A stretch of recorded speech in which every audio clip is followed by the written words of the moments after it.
And so I've been arguing with a lot of influencers online about this idea that I think what we've done culturally is we've essentially decided that we're going to ignore fatherhood and motherhood and just call it parenting. And parenting is mothering, right? And so many dads I see are trying to become really good mothers. They don't really know what it's like to coach a high performing team and stay high support and high expectation at the same time. This is a unique thing that men are designed to do. A lot of women are going to struggle to do this. There are some women that can do it, but by and large, men are really can really master this kind of coaching. But it takes work because you have to work on those difficult parts of you, right? And so when I hear movements like gentle parenting or whatever, I'm just like, that's just another example of how we're trying to make parenting 100% motherhood and 0% fatherhood, because we've lost connection with what a father does.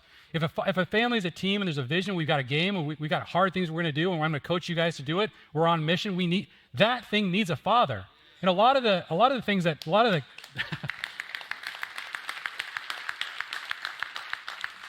I think a lot of the tension that we're feeling, right, in the way we're thinking about family, is that we've lost the idea that families are supposed to have a vision. We're going to talk a lot about if you have a vision, you start to see the future, see what the mission God is taking your family on, then that needs a father. And a lot of the gender debates that are happening within the family, like our father is designed to actually lead families, or is it just 50-50, or how do we think about this?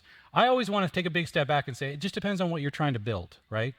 Like if you're trying to build, if the family is just a nest and it's just sort of a recreation center that we all kind of like have kind of encourage each other, we all pull resources, that we all launch out into our individual lives. I'm not sure why that needs a strong leader. I'm not sure if that just means that a father who leads, the nest kind of family, that just gives them a trump card on deciding where to go to dinner or what show to watch on TV or something. Like, what does it mean to lead that kind of a family? But man, if you're going to try to build a multi-generational team on mission, that's why fathers exist. You need a father to lead, to coach that kind of a family. Because my question is, how many teams that that are highly performing and highly successful don't have a clear head coach?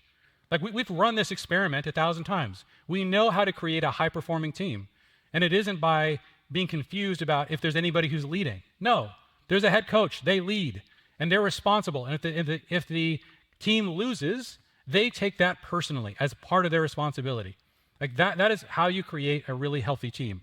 So we know this. So part of what we want to, Daniel Coyle describes in this book is he has to get to this sort of high expectation, high support kind of fathering, kind of coaching. He said, use the 19 magic words.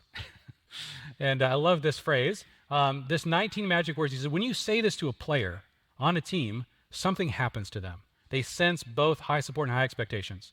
And these are the 19 magic words. I'm giving you these comments because I have very high expectations and I know that you can reach them. There's something that happens in the heart of a player or a son or a daughter when they hear something like this. It tells them I belong. It tells them I can do better. It tells them my father knows me and knows what I'm capable of. One of the greatest things and the greatest challenges of being a coach is when you're watching a player and you're like, I think, sometimes you're like, you know what? They're doing as good as they possibly can, and we just need to celebrate that. It's not great in terms of like what could be, but they're at their 100%. Okay, great coach knows when that happens. And a great coach also knows, like, wait a minute, you're not giving your all. You got way more left in you, right? And then you have to then raise the bar. You have to say, look, I've seen what you're doing, I see what you're capable of, and I know you can do it. So this is a different way to think about how to think about a family. One of my favorite parenting verses in the whole Bible really describes this.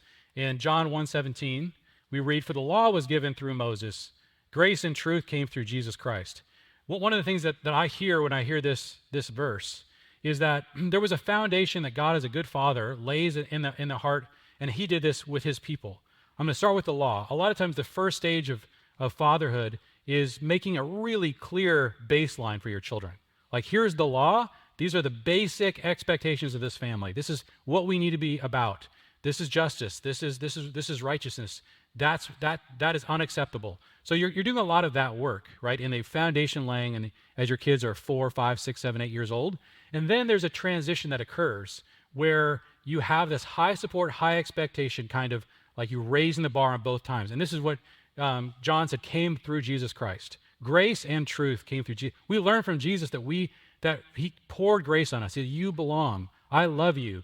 You are 100% forgiven, and you need to do better. You need to grow, like truth, grace and truth. So you lay the foundation of the law, and then you raise the bar on grace and truth. That's just good coaching.